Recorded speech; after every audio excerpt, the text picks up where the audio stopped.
Assalamualaikum warahmatullahi wabarakatuh.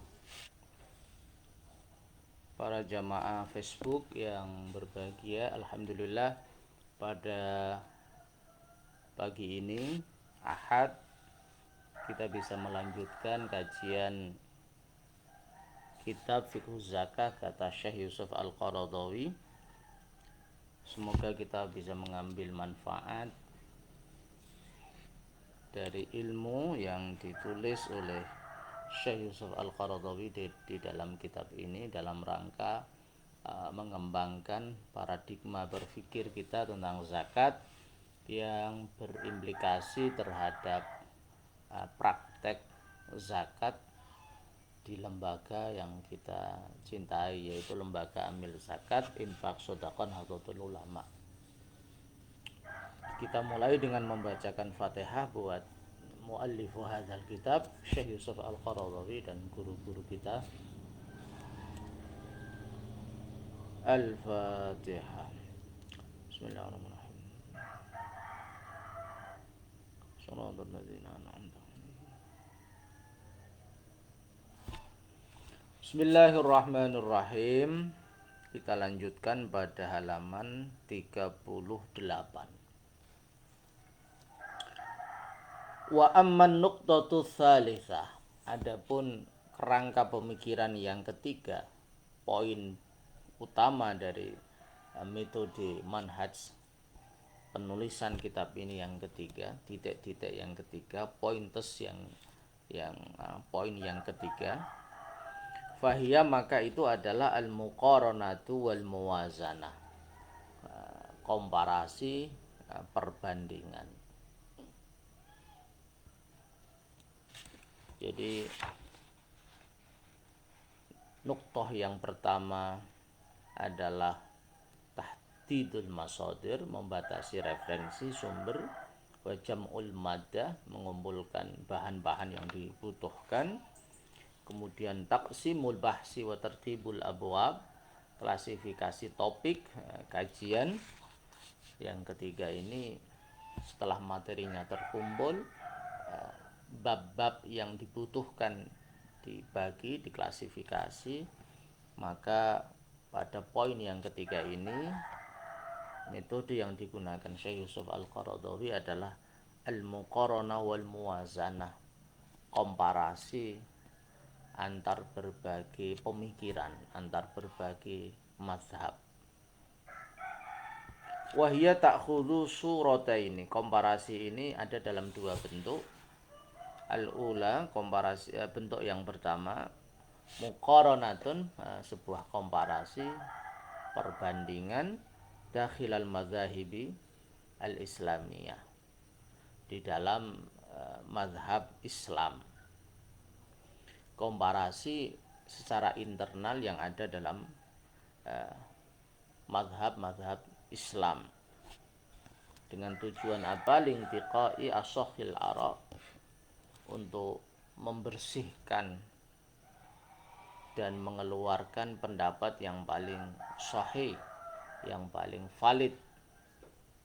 Wa aqwaha dalilan, dan pendapat yang paling kuat dalilnya.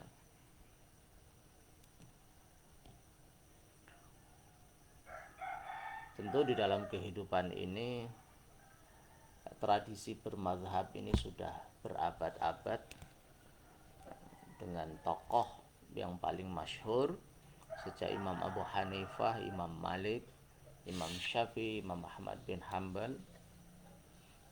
Empat mazhab itu yang sangat kokoh sampai sekarang ini, karena lahir dari keempat tokoh ini murid-murid yang selalu mengembangkan mazhab imamnya, melakukan verifikasi mazhab imamnya, dan terus memproduksi pemikiran-pemikiran baru yang selaras dengan perkembangan zaman, dengan merujuk kepada kaidah-kaidah, bahkan nas-nas yang diproduksi oleh imam mazhabnya.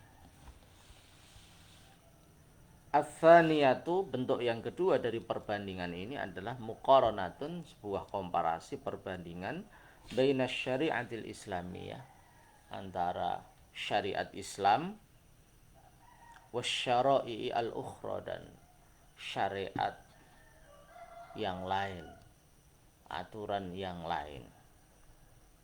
Samawiyatan, baik itu sifatnya samawi, normatif, ilahiyah, berasal dari Tuhan, dari Allah. Kanat, ada apa muqarana itu awadiyatan, atau sifatnya hasil pemikiran manusia yang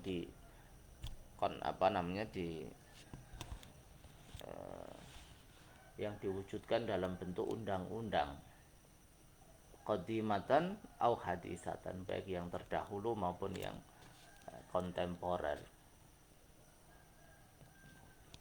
Kenapa Yusuf Al-Qaradawi harus melakukan perbandingan antara Islam dan yang non-muslim, syariat Islam dan syariat yang lain, termasuk hukum formal, baik yang klasik maupun yang modern, qadimah atau hadisah.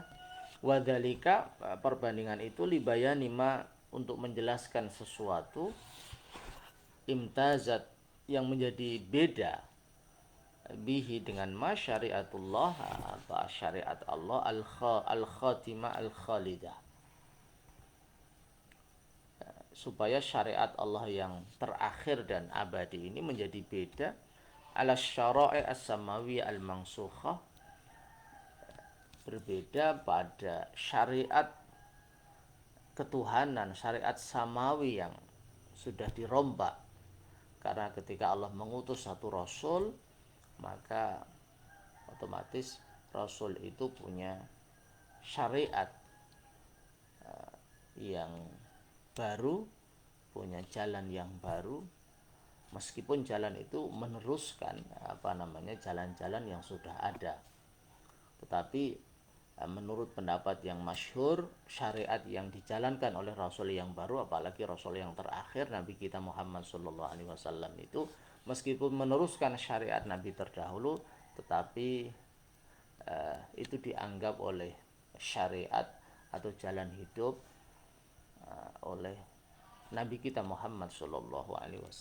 Tentu khususnya syariat-syariat yang berlaku pada Nabi Ibrahim alaihissalam, seperti haji. Nabi Muhammad meneruskan tradisi atau syariat itu, tetapi syariat itu kemudian dianggap sebagai syariat Nabi kita Muhammad SAW. Sehingga di sini dikatakan ala syara'i as-samawiyah al-mansukhah, syariat Nabi Muhammad menasakh syariat nabi-nabi terdahulu. Meskipun dalam konteks ketuhanan ya sama, pondasinya adalah keimanan kepada Allah, tetapi bagaimana hukum praktis itu diakui sebagai syariatnya Nabi kita Muhammad SAW. Jadi syar'u man qablana, syariat orang sebelum, syariat Nabi sebelum kita ini, menurut pendapat yang masyhur itu kemudian ketika dilanjutkan oleh Nabi, maka itu dikatakan sebagai syariat Nabi kita Muhammad SAW.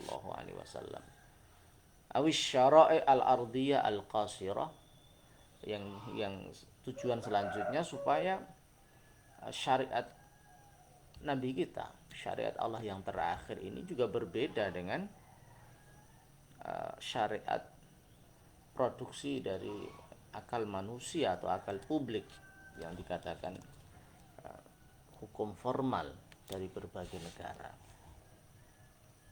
Jadi syariat Allah akan kelihatan terpilih, akan kelihatan istimewa, akan kelihatan distingsinya yang kuat sebagai hukum yang datang dari Allah Subhanahu wa taala.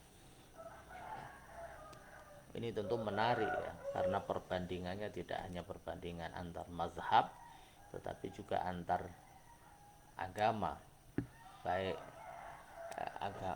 antar agama, bahkan antara agama dengan hukum formal. Jadi kajiannya lebih komprehensif, menampilkan potret pemikiran yang utuh. Wa fil muqaranati, dan di dalam studi perbandingan ini dakhilal madzahibil islamiyah, yang ada di dalam mazhab Islam secara internal, lam aktasir, saya tidak membatasi, kata Yusuf Al-Qaradawi, alal madzahibil arba'ah al-matsbu'ah, pada mazhab 4 yang diikuti oleh mayoritas umat Islam, al-ma'rufah, yang terkenal. Tidak hanya dibatasi pada mazhabnya Imam Abu Hanifah, Imam Malik, Imam Syafi'i, dan Imam Hambali. Kenapa kok tidak dibatasi pada 4 mazhab yang terkenal itu? Fa inna zalika, maka sesungguhnya membatasi mazhab pada 4 mazhab yang terkenal itu yakunu zulman, itu adalah sebuah kezaliman, kabiran di sairil mazahib wal aqwal, sebuah kezaliman yang besar bagi atau untuk semua mazhab, semua gagasan pemikiran fil fiqhil islami, di dalam fikih Islam. Fahunaka, kenapa kok membatasi kajian pada 4 mazhab itu sebuah kezaliman yang besar di dalam kajian ini? Fahunaka, di sana, madhahibu, terdapat beberapa mazhab li fuqaha'is sahabah, mazhab yang lahir dari fuqaha'us sahabah, ahli-ahli fikih di kalangan sahabat. Ada Zaid bin Thabit, ada Abdullah bin Umar, ada Ibnu Abbas, ada Khulafaur Rasyidin, khususnya Ali bin Abi Thalib, fuqaha'us sahabah. Wattabi'in, dan fuqaha dari generasi tabi'in, wa man ba'dahum, dan orang setelah tabi'in atau tabi'in. Bahkan kalau kita merujuk sabda Nabi, khairul quruni qarni thummal ladzina yalunahum thummal ladzina yalunahum, sebaik-baiknya masa adalah masaku, masa Nabi dan sahabat, thummal ladzina yalunahum, kemudian generasi setelahnya, generasi tabi'in, thummal ladzina yalunahum, generasi tabi'in. Yang dalam kitabnya Syekh Maimun Zubair itu dikatakan generasi salaf, generasi yang mencakup generasi sahabat, generasi tabi'in, generasi tabi'in, yang kalau dihitung tahun itu ada pada 3 abad yang pertama di dalam Islam. 3 abad yang pertama di dalam Islam itu sebagai khairul qurun, generasi terbaik, masa terbaik sesuai dengan sabda Nabi. Artinya hazanah keilmuan pada masa itu tentu harus digali, harus dikaji ya, sebagai sebuah sarwah fiqhiyah, sarwah fikriyah, kekayaan pemikiran, kekayaan gagasan, kekayaan fikih yang harus dikaji karena mereka adalah generasi terbaik. La yajuzu syar'an, tidak boleh secara syara' wala aklan, dan secara akal, secara rasio ini, ihmaluha, membiarkan, mengosongkan, tidak mengambil mazhab sahabah, tabi'in, dan tabi'in. Wa adamul intifa', dan tidak mengambil manfaat biha, dengan mazhab fuqaha'us sahabah, tabi'in, tabi'in. Secara syara' mereka punya otoritas yang kuat, mereka punya legitimasi dari Rasul. Secara akal ya mereka punya otentisitas keilmuan yang sangat otoritatif, karena sanadnya langsung bersambung kepada Rasul, ibarat sahabat ibarat tabiin sanadnya mata rantai atau transmisi keilmuannya hanya berjarak dari tabiin ke sahabat kemudian ke rasul. Kalau yang tabiin ya dari tabiin sahabat langsung kepada rasul. Sehingga Yusuf Al-Qaradawi mengatakan la yajuzu syar'an wala aqlan ihmaluha wa adamul intifa'i biha. Tidak boleh dong kekayaan pemikiran Islam yang luar biasa, bahkan yang paling otentik ya pasca Nabi, itu dibiarkan seperti harta karun yang tidak diapa-apakan, tidak diambil manfaatnya. Fa idza tarokna, maka ketika kita meninggalkan as-sahabata, sahabat, meninggalkan dalam arti tidak mengkaji, tidak menelusuri, tidak melakukan riset as-sahabata kepada sahabat, alladzina la khilafa, di mana tidak ada perbedaan fi fadlihim, di dalam keutamaan sahabat itu, wa ilmihim, dan keilmuan mereka sahabat. Wajadna mazahibah, kita menemukan beberapa mazhab di amthali Ibnul Musayyab, contoh Ibnul Musayyab,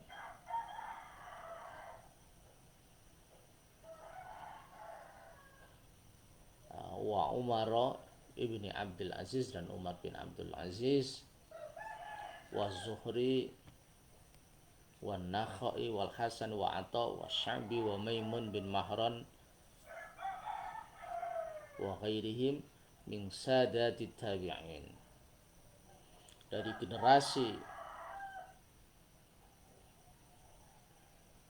tabi'in lahir ulama-ulama terkemuka. Sa'id bin Musayyab yang dalam konteks hadis mursalnya itu dikoreksi dan diteliti oleh Imam Syafi'i sehingga boleh dijadikan hujjah, karena ketika Imam Syafi'i meneliti hadis-hadis Ibnul Musayyab atau Sa'id bin Musayyab ini mayoritas diambil dari sahabat Abu Hurairah, sehingga kekuatannya sama dengan hadis musnad. Gitu. Ini diterangkan di dalam kitab Tafsirut Turuqat oleh Syekh Syarafuddin Yahya Al-Imriti, li mursalin wa musnadin qad qusima wa sawfa yati dzikru kullin minhuma fa haitsu ma ba'dur ruwati yafqadu fa mursalun wa ma adahu musnadu.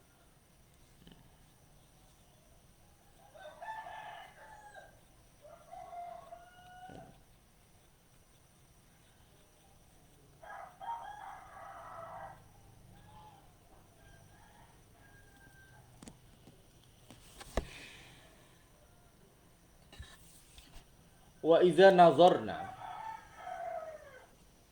ila man ba'dahum, wa idza nazarna, dan ketika kita melihat ilaman pada orang ba'dahum, setelah generasi tabi'in ini, Umar bin Abdul Aziz, Imam Zuhri, Imam Nakhai, Imam Hasan, Imam Atha, Imam Sya'bi, Imam Maimun, wajadna, kita menemukan amsal Tsauri wal Auza'i, generasi-generasi yang luar biasa seperti Imam Tsauri, Imam Auza'i, Imam Abi Ubaid, Imam Wat-Tabari, Imam Tabari yang sangat terkenal baik sebagai faqih atau sebagai mu'arrikh ya, sejarawan, Tarikhul Ummam wal Muluk, Tarikhut Tabari, punya tafsir yang luar biasa, tafsir At-Tabari. Wa Dawud Al-Zahiri, Imam Dawud Al-Zahiri yang sangat kontroversial, tapi sumbangan pemikirannya juga luar biasa. Wa ghairihim, dan yang lain. Jadi ada generasi sahabat, ada generasi tabi'in, ada generasi tabi'in. Imam Tsauri, Imam Auza'i, Imam Tabari, Imam Dawud Al-Zahiri, Imam Abu Ubaid, wa aqwalu haula, gagasan-gagasan mereka semua, gagasan para sahabat, gagasan tabi'in, gagasan tabi'i tabi'in, farwatun ilmiyah, adalah kekayaan ilmu azimah yang agung, yu'tabaru ihmaluha, ketika dikosongkan, ketika dibiarkan, tidak dikaji, tidak dimanfaatkan, maka dianggap khoto'an fil ilmi, sebuah kesalahan besar dalam konteks ilmu, wa khati'atan fid din, dan sebuah kesalahan di dalam agama, karena mereka tadi adalah sumber otentisitas Islam, karena para sahabat mengambil ilmu dari Rasulullah Shallallahu Alaihi Wasallam, kemudian generasi tabiin mengambil ilmu langsung dari sahabat, dan tabi'in mengambil ilmu dari tabi'in, sehingga mengkaji mereka maka akan mengkaji sanad ilmu yang paling otentik, yang bahkan digaransi oleh Rasulullah dan dianggap para ulama sebagai zamanus salaf as-salih, era generasi terdahulu yang masih orisinil, yang masih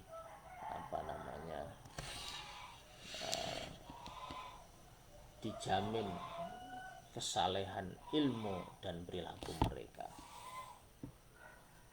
Dalam aktasir alal madhahibi sunniyah, bahkan Yusuf Al-Qaradawi ini tidak membatasi perbandingan kajiannya itu hanya sebatas pada madhab satu golongan, misalnya madhab sunni, madhab yang kita anggap sebagai as-sawadul a'zam, golongan mayoritas yang diikuti oleh seluruh umat Islam dunia. Faraja'tu ila fiqhi Zaidiyah wal Imamiyah, maka saya juga merujuk mengkaji fikihnya golongan Zaidiyah wal Imamiyah dan golongan Imamiyah.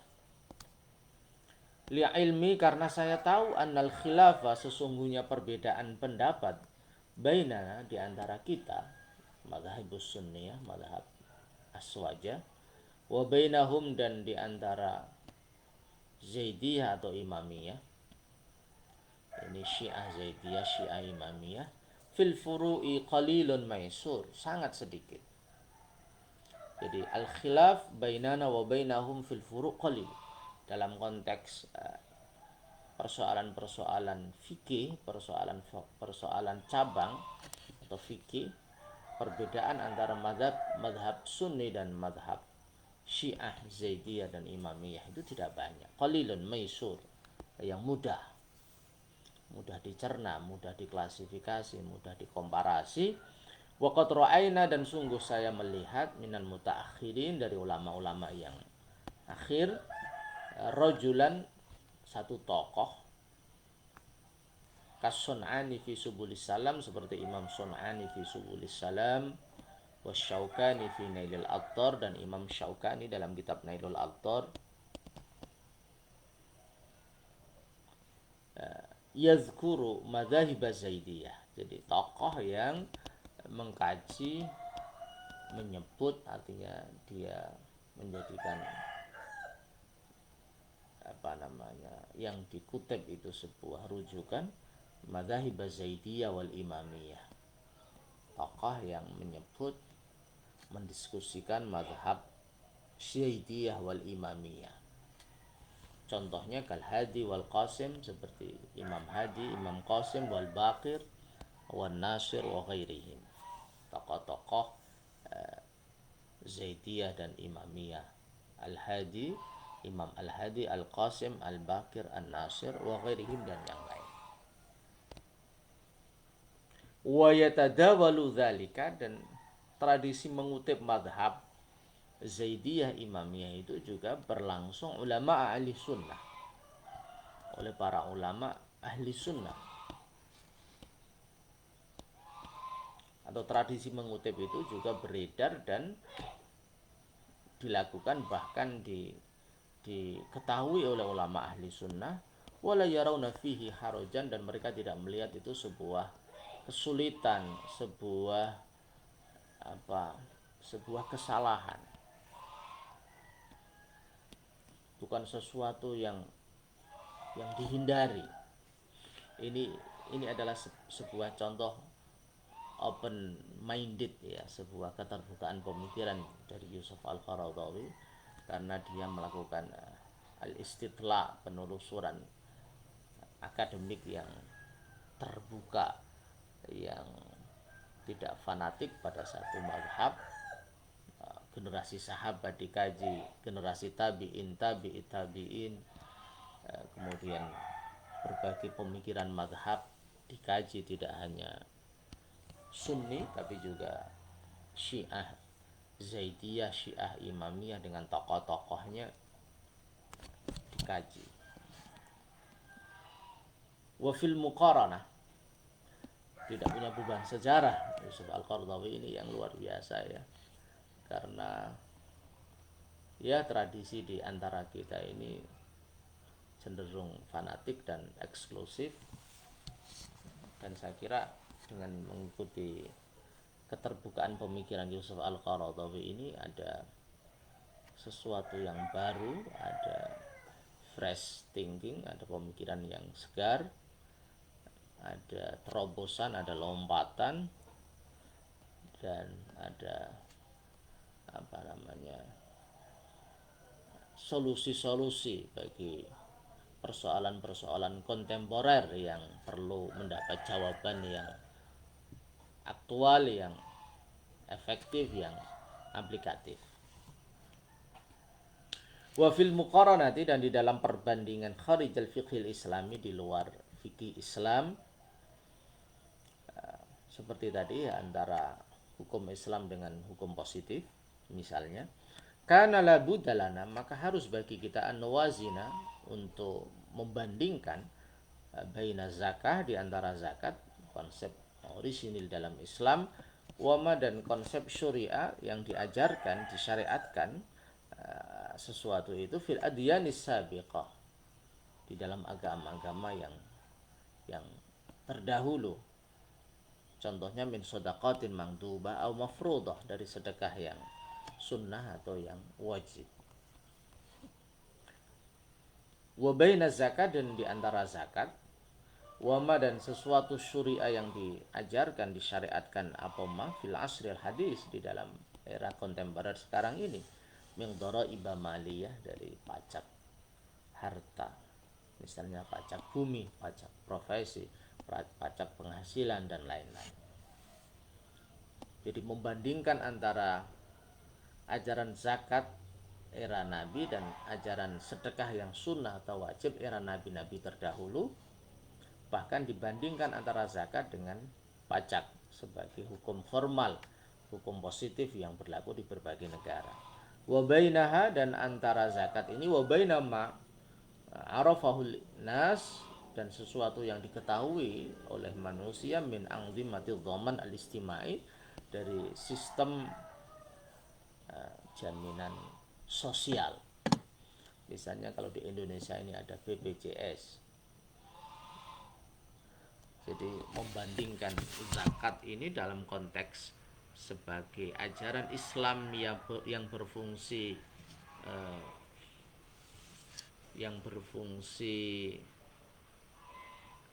menumbuhkan at-takaful ad-dhaman al-istimai, rasa sepenanggungan di dalam kemanusiaan, maka konsep Islam tentang zakat ini kita bandingkan dengan model terbaru dari dari ad-dhaman al-istimai. Artinya ini sebuah sindiran bahwa zakat itu harus dikelola secara profesional, harus dikelola secara modern, dan punya visi keadilan sosial, punya fungsi sebagai jaminan sosial. Artinya zakat ini tidak hanya habis dan lepas tanggung jawab dengan memberikan, tetapi harus dikelola dengan manajemen yang modern, sehingga orang-orang yang membutuhkan ini, al-fuqara wal masakin wal mustadhafin, orang-orang yang membutuhkan, orang-orang yang hidup dalam kesusahan, ini hidupnya bisa digaransi di dalam konteks zakat ini.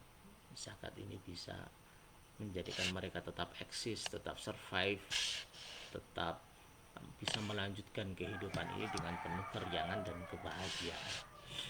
Ini sebuah spirit yang luar biasa.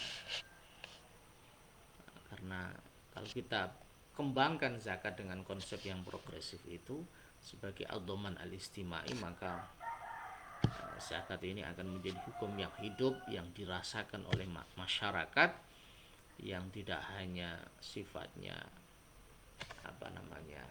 karikatif, artifisial, yang hanya disyiarkan setahun sekali menjelang Idul Fitri lah misalnya, tetapi setiap saat bisa dirasakan manfaatnya oleh umat, dirasakan kehadirannya oleh masyarakat, khususnya mereka yang membutuhkan pertolongan, dan ini jumlahnya luar biasa. At-tafsiru wa ta'lil. Metode kajian fikih zakah ini yang keempat, at-tafsiru wa ta'lil. Penafsiran atau interpretasi dan ta'lil, mengembangkan kajian illat. Lam aktafi, saya tidak menganggap cukup, kata Qaradawi, bibayanil hukmi syar'i, dengan menjelaskan hukum syara' mujarradan fi kulli mas'alatin.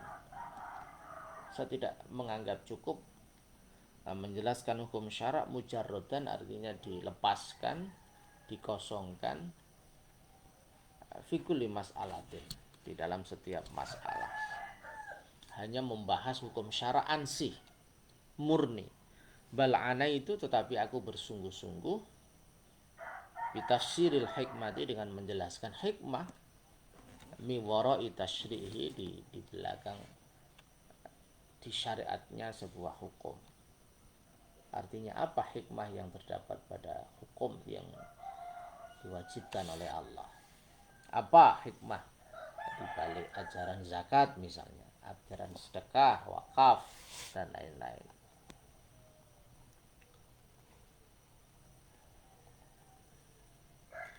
Wasirri, dan juga menjelaskan rahasia-rahasia fima, di dalam sesuatu, aujabahu, yang diwajibkan sesuatu itu, asyari', oleh Allah dan Rasulnya, awistahabbahu, atau disunnahkan oleh syari',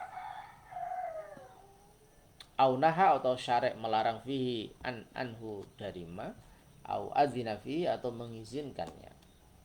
Jadi apa hikmah semua syariat yang ditetapkan oleh Allah? Apa rahasia-rahasia sehingga Allah mewajibkan sesuatu atau menganjurkan sesuatu atau melarang atau memberikan izin, artinya membolehkan sesuatu itu. Wahada, metode ini dengan tidak hanya menjelaskan produk hukum secara ansih, tetapi menjelaskan hikmah hukum, rahasia-rahasia hukum. Iqtidaun, ini adalah mengikuti bisyari'i nafsihi. Ini jalan ini kenapa dilakukan oleh Yusuf Al-Qaradawi? Karena mengikuti jalan Allah dan Rasulnya, nafsihi, alladzi anna bita'lilil ahkam, di mana syari' Allah dan Rasulnya ini juga tidak hanya mewajibkan, menganjurkan, melarang, atau mengizinkan sesuatu, tapi juga bersungguh-sungguh bita'lilil ahkam, dengan menjelaskan illat setiap hukum supaya difahami, sehingga hukum itu rasional, sehingga bisa dilaksanakan dengan mantap, karena akal manusia menerima legowo, bahkan takjub dengan hukum itu. Wabayani maqasidiha, karena syari' atau Allah dan Rasul ini juga menjelaskan tujuan-tujuan hukum, wa manafi'iha, dan manfaat-manfaat hukum,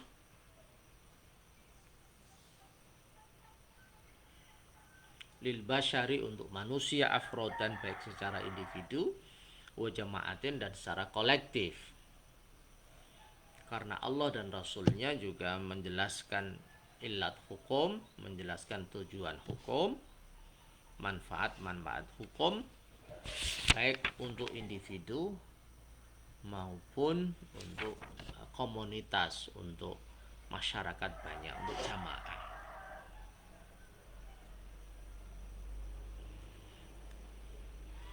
Misalnya yang terkenal di dalam sholat, misalnya inna sholata tanha anil fakhsya'i wal munkar. Sesungguhnya sholat ini bisa mencegah perbuatan yang keji dan mungkar.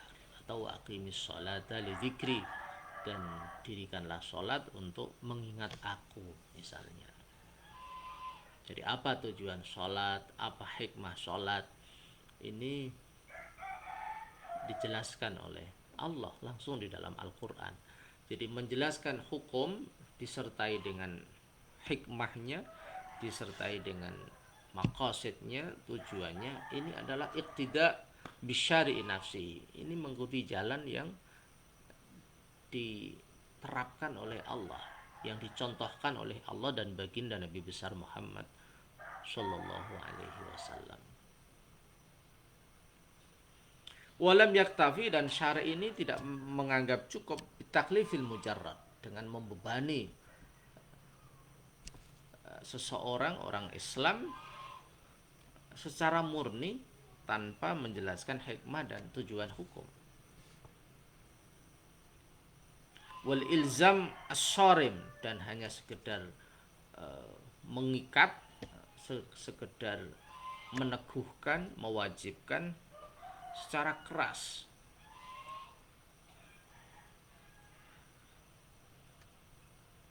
Ya'timad, dan karena berpegangan alal tizamil mukallafin, di atas kesaguhan orang mukallaf akil balik muslim, bihukmi imanihim, karena sebatas dia dihukumi karena keimanannya, bimtithali kulima, dengan mengikuti, tunduk kepada segala sesuatu yasturu, yang lahir anis syari'i, dari Allah dan Rasulnya. Aqalu hikmatahu aulam yu'aqiluha, atau aqalu hikmatahu, mereka berpikir hikmahnya, aulam yu'aqiluha, atau mereka tidak berpikir hikmahnya. Jadi Allah dan Rasulnya ini di dalam menyampaikan hukum kepada hamba-hamba Allah, kepada umat manusia, tidak cukup hanya dengan taklif al-mujarrad, dengan satu hukum yang murni, artinya hukum yang tidak disertai dengan hikmah dan penjelasan maqasid, tetapi selalu ada hikmah di setiap ajaran, selalu ada tujuan di balik ajaran itu. Saya kira ini sebuah pencerahan yang luar biasa bagi kita, sehingga ketika kita mengetahui ilat dan hikmah sebuah hukum, kita menjadi mantap, kita menjadi tahu mau kemana kita akan melangkah. Hukum ini bertujuan apa, hukum ini punya hikmah apa, sehingga di dalam mengamalkan sebuah hukum, sebuah aturan Allah, ada an-nadju al-fikri, ada kematangan intelektual, ada al-i'tiqad al-jazim, ada keyakinan yang mantap. Karena memang ketika hati yakin dan akal ini matang, maka perilaku kita menjadi kuat, menjadi bijaksana, menjadi arif dan bijaksana.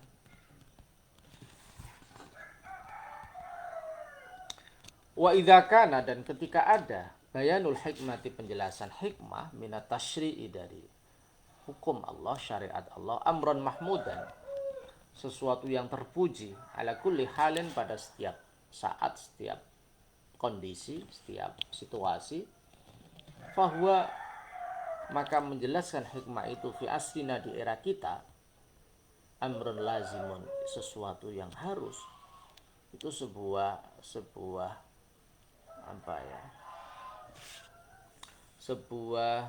sesuatu yang sangat urgent.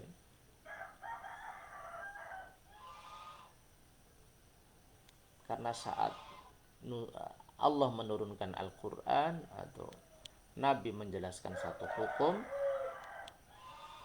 itu selalu ada penjelasan tentang hikmah dan illat. Maka dalam konteks era modern, di mana rasionalitas berkembang dengan pesat, di mana ilmu filsafat berkembang dengan pesat, ilmu logika berkembang dengan pesat, ilmu-ilmu sosial humaniora berkembang dengan pesat, maka bayanul hikmah minat tasyri' menjelaskan hikmah dari syariat ini amrun lazim, sesuatu yang harus, sesuatu yang sudah urgent, mendesak, sangat penting. Li ghalabatil afkar al-mufsidah, karena pemikiran-pemikiran yang merusak ini sudah sangat dominan. Wa tayyarat al-mudillah, dan arus umum pemikiran yang menyesatkan. Al-wafidah, yang datang, pemikiran-pemikiran yang destruktif dan mainstream yang menyesatkan ini, minasyarqi wal ghalbi, dari dunia timur atau dunia barat.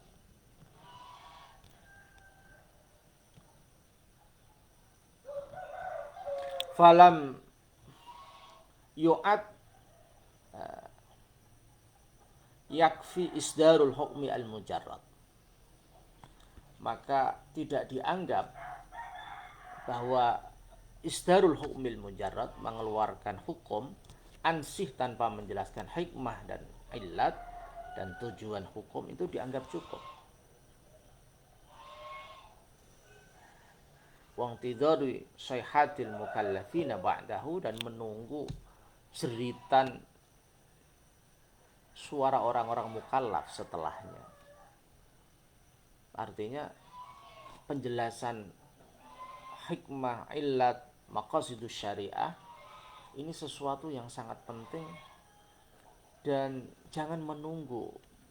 Bahkan orang Islam bertanya, mengapa Allah mensyariatkan zakat? Ilatnya apa? Hikmahnya apa? Tujuannya apa? Tentu menjadi kewajiban kita untuk menjelaskan kepada umat Islam khususnya bahwa syariat Allah itu luar biasa, syariat Allah itu sempurna, syariat Allah itu unggul karena ada ilatnya, ada hikmahnya, ada maqasidus syariah, tujuan-tujuan yang dikehendaki oleh Allah Subhanahu wa taala. Jangan sampai kita hanya sekedar menanti sayhatil mukallafin, jeritan-jeritan orang mukallaf, atau rasa tahu orang mukallaf, sami'na wa ata'na, sekedar kita mendengar dan kita patuh. Dalam konteks dunia modern sekarang ini yang didominasi oleh kajian filsafat, ilmu, di mana rasionalitas ini mendapat porsi yang sangat besar, tentu kajian ilat hukum, kajian hikmah hukum, kajian maqasid hukum ini harus dieksplorasi, harus dipromosikan secara lebih masif supaya publik khususnya umat Islam ini semakin yakin, semakin mantap, semakin percaya diri bahwa syariat Islam yang diikuti ini lengkap, ilmiah, komprehensif, mencakup semua aspek, argumentatif, punya landasan yang kuat dari A sampai Z.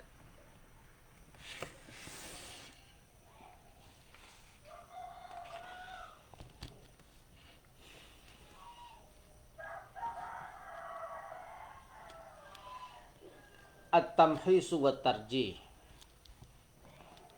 Langkah yang kelima dari kitab ini adalah melakukan penelitian, tamhis, riset, wa tarjih, dan mengunggulkan satu pendapat, satu pemikiran setelah melakukan perbandingan, kemudian melakukan tafsir wa ta'lil, interpretasi dan menjelaskan illat, alasan hukum.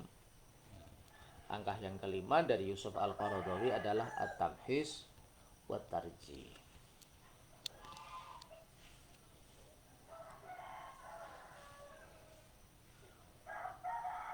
Wala yaghni al-bahis isti'ab al-masadir al-mukhtalifah. Yusuf Al-Qaradawi tidak merasa cukup hanya menebar dan meratakan, mengkaji semua sumber yang berbeda-beda.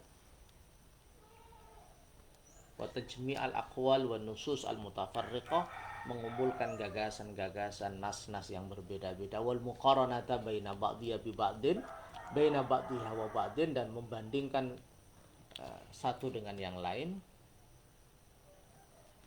Idza kana huwa asiran liqaulin, jadi sumber yang kaya pendapat-pendapat yang berbeda-beda, komparasi dari satu dengan yang lain itu tidak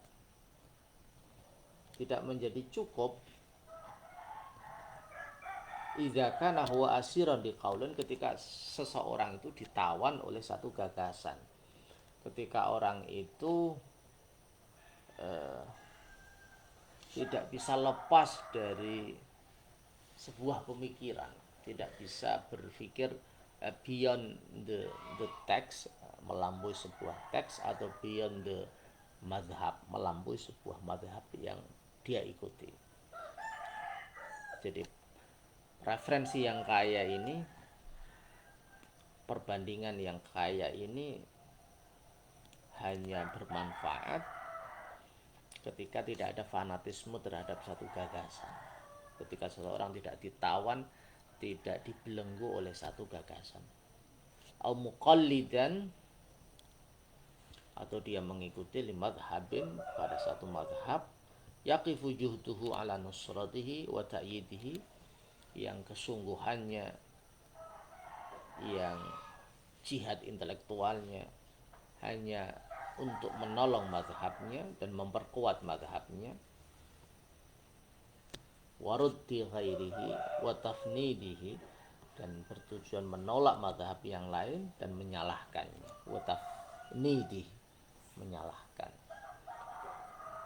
Jadi mengkaji semua mazhab pemikiran, kemudian membandingkan, melakukan kajian illat, hikmah, maqasid, ini jangan bertendensi hanya menolong satu mazhab, menolak mazhab yang lain, sehingga dia terbelenggu, tertawan oleh gagasan yang dianggap paling benar.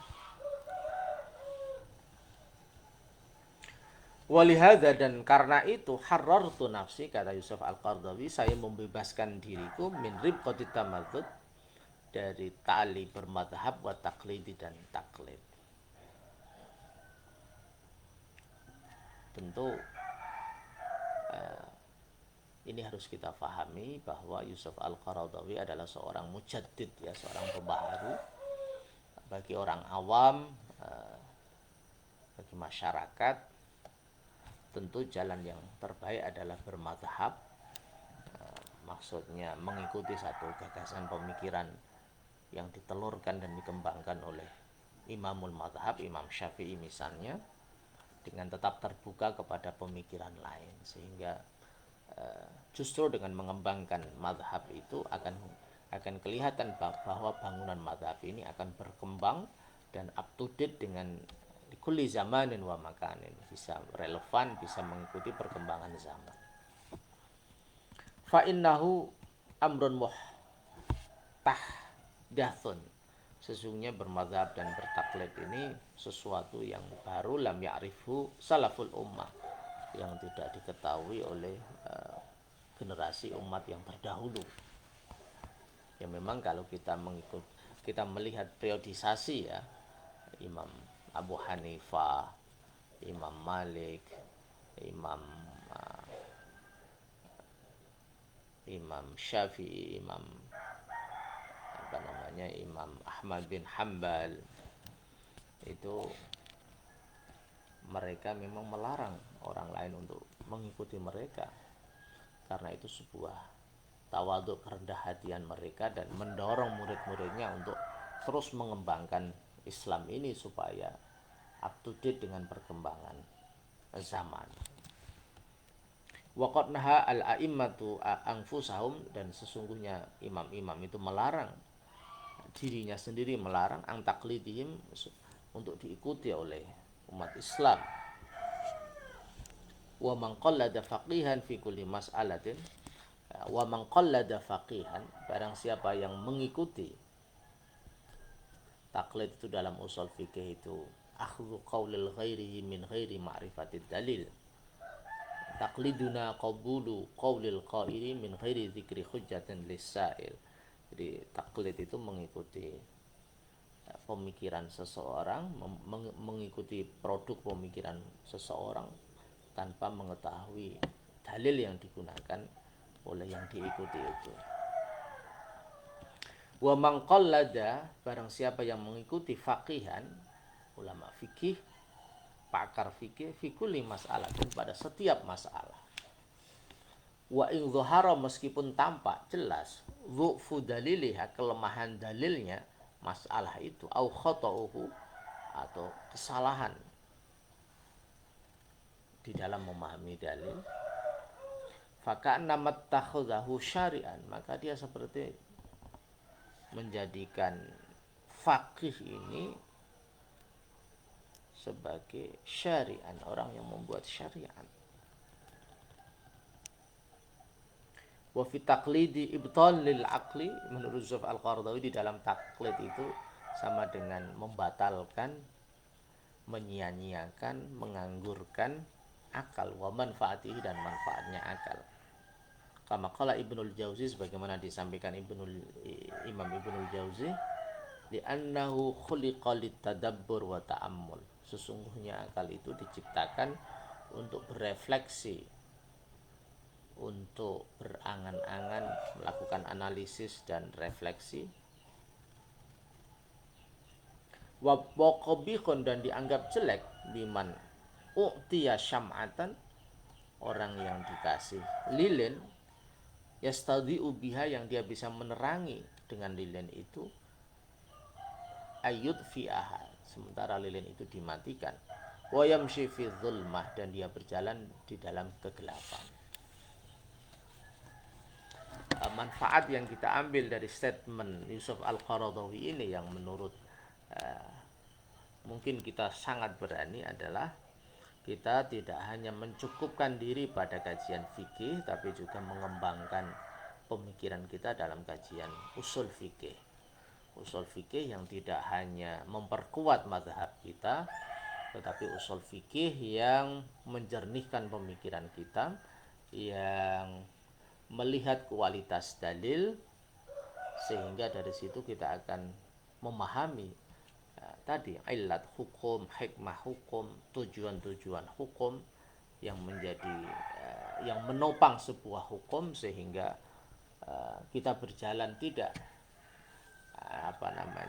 fi zulmah, tidak dalam kondisi gelap, tetapi kita mengikuti hukum itu dengan penuh keilmuan, dengan penuh kedalaman ilmu, dengan penuh kebijaksanaan, dengan cahaya yang terang benderang. Wa qala ghairuhu la yuqallidu illa asabiyyun aw ghabiyyun, ulama lain berkata tidak akan taklid kecuali orang yang fanatik atau orang yang bodoh. Wa min huna lam akun aqra'ul aqwal wan nusus qira'atan muqallid al-mutahayyiz. Dari sini, dari statement ini, maka saya tidak akan membaca gagasan-gagasan nas-nas dengan bacaan orang yang taklid yang mengikat. bal qiraatul fahis al mumahhis, tetapi sebuah pembacaan seorang peneliti yang betul-betul sedang melakukan riset, melakukan penelitian, melakukan penelusuran akademik. Al-bahisi yang mengkaji, membahas anil haqqi, sebuah gagasan hukum yang benar. La yubali aina awajadahu, dia tidak akan hirau aina wajadahu, di mana dia menemukan kebenaran itu. Tidak peduli dari mana kebenaran itu dia dapat. Wala ma'aman wajadahu, dan bersama siapa dia menemukan kebenaran itu. Qad yajiduhu indal mutaqaddimin, kadang dia menemukan kebenaran itu indal mutaqaddimin, pada ulama-ulama terdahulu, misalnya generasi sahabat, tabi'in, tabi'it tabi'in. Qad yajiduhu, dan terkadang dia menemukan kebenaran itu anil mutaakhirin, dari ulama-ulama mutaakhirin.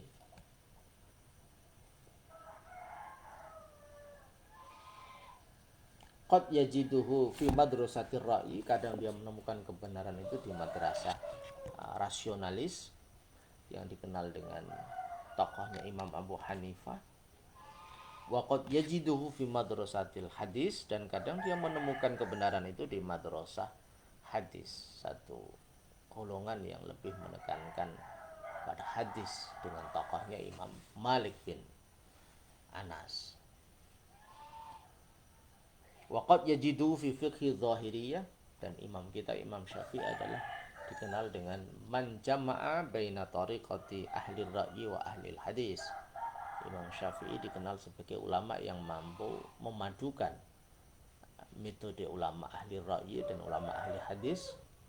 Karena dari sanad keilmuan, Imam Syafi'i berguru secara total kepada Imam Malik 2 kali, hafal kitab Muwatta, dan juga berguru dengan 2 murid Imam Abu Hanifah, Muhammad Asy-Syaibani dan Imam Abu Yusuf. Waqad yajiduhu fi fiqhi dhahiriyah, terkadang kebenaran itu ditemukan di fikih dhahiriyah. Qad yajiduhu fil madhahibil arba'ah, terkadang kebenaran itu ditemukan di madhab 4. Wa qad yajiduhu inda ghairihim minal a'immah, dan terkadang kebenaran itu ditemukan pada selain madhab 4 dari imam-imam yang lain. Wa ma aktsaruhum, atau wa ma aktsaruhum, dan alangkah banyaknya, artinya begitu banyak kekayaan pemikiran Islam yang sangat sangat rugi apabila kita biarkan kita hanya mengkaji satu gagasan, sementara kekayaan pemikiran di dalam Islam itu begitu dahsyat, begitu luar biasa, sehingga ya kebenaran itulah tujuan utama, sehingga kebenaran itu bisa ditemukan pada mazhab 4, bisa ditemukan pada mazhab Zahiriyah, bisa ditemukan pada imam-imam yang lain. Sehingga kajian yang mendalam soal ini tentu sesuatu yang luar biasa. Innani, sesungguhnya aku Yusuf Al-Qaradawi, lam aqif, tidak berhenti, tidak duduk manis, ma'al muta'assibina, bersama orang-orang yang fanatik, al-multazimin, yang konsisten, al-jamidin, yang eksklusif, yang stagnan, ala kulli qadim, pada gagasan yang lama. Wazza'imina, dan mereka menganggap bi alla a'immata ba'dal arba'ah, tidak ada seorang imam, seorang tokoh intelektual setelah mazhab 4. Wala istihada, dan tidak ada istihad ba'dal qurunil ula, setelah abad yang pertama.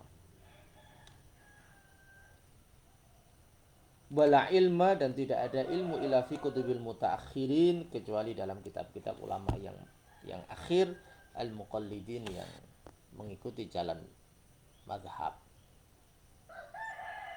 wa man aradahum fi dzalika ittahamuhu bikulli naqisah.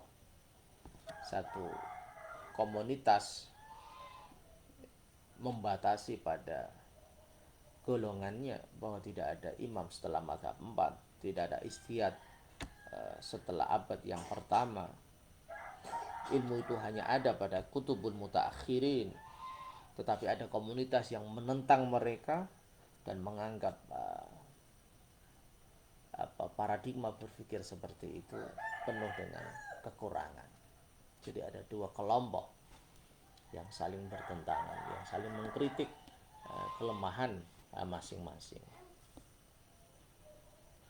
Wa ma'ahadha, dan bersama ini lam akun di angsaqa, saya juga tidak berjalan waro'a adhiya istihad, di belakang orang-orang yang mengaku beristihad, alladzina lam yamliku wasailahu, di mana mereka tidak memiliki atau menguasai sarana-sarananya, tidak menguasai ilmu-ilmu yang dibutuhkan dalam istihad, wa du'ati tajdid, dan para orang-orang yang mendorong mendakwahkan pembaharuan, alladzina sakhira minhum ar-rafi'il adib, di mana orang-orang yang mengaku beristihad dan mendorong perubahan reformasi hukum itu tidak punya kompetensi yang dibutuhkan, tidak punya keilmuan yang standar, tidak punya kedalaman ilmu. Alladzina sakhira minhum rafi'i, yang diejek, yang ditertawakan oleh Imam Rafi al-Adib, yang ahli sastra, bi annahum yuriduna ayujaddiduddin wal lugha wasyams wal qamar, bahwa sesungguhnya mereka menghendaki memperbaharui agama, bahasa, matahari dan bulan. Jadi orang tidak punya malakah diniyah, sebuah kemampuan yang menyatu yang dibutuhkan dalam proses istihad dan tasdid, itu seperti orang yang ingin memperbaharui agama, bahasa, matahari dan bulan. Tentu sebuah guyonan yang tidak cantik, sebuah sindiran yang harus difikirkan oleh mereka yang mengaku beristihad dan memperbarui agama tanpa mempunyai kemampuan yang mendalam terhadap bahasa Arab, terhadap nahwu, sharaf, terhadap fikih, usul fikih, terhadap tafsir hadis, terhadap maqasidus syariah, masalihul ummah dan lain-lain.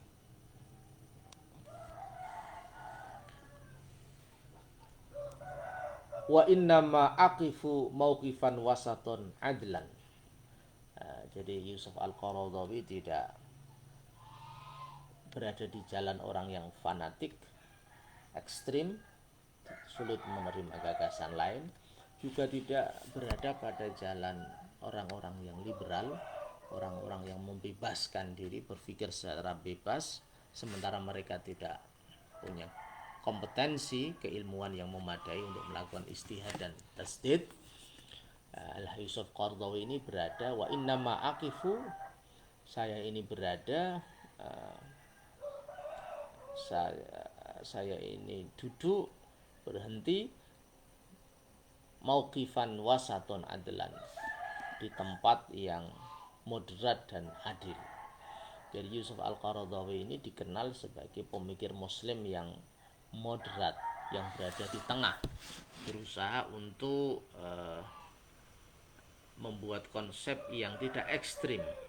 Dia tidak ekstrim yang al-muqallid, al-muta'assib tadi, seorang pengikut follower yang tidak kritis, tapi juga bukan pengikut orang yang mendorong dan mengaku beristihad dan bertasdid, sementara tidak punya kompetensi yang memadai di dalam Islam.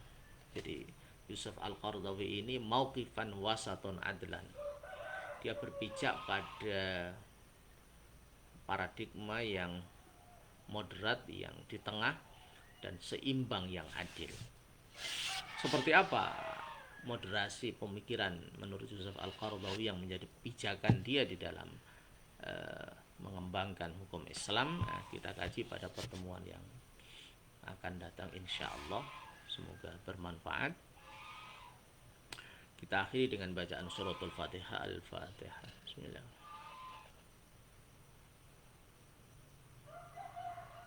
Kurang lebihnya mohon maaf. Wallahul muwaffiq ila aqwamit thoriq. Assalamualaikum warahmatullahi wabarakatuh.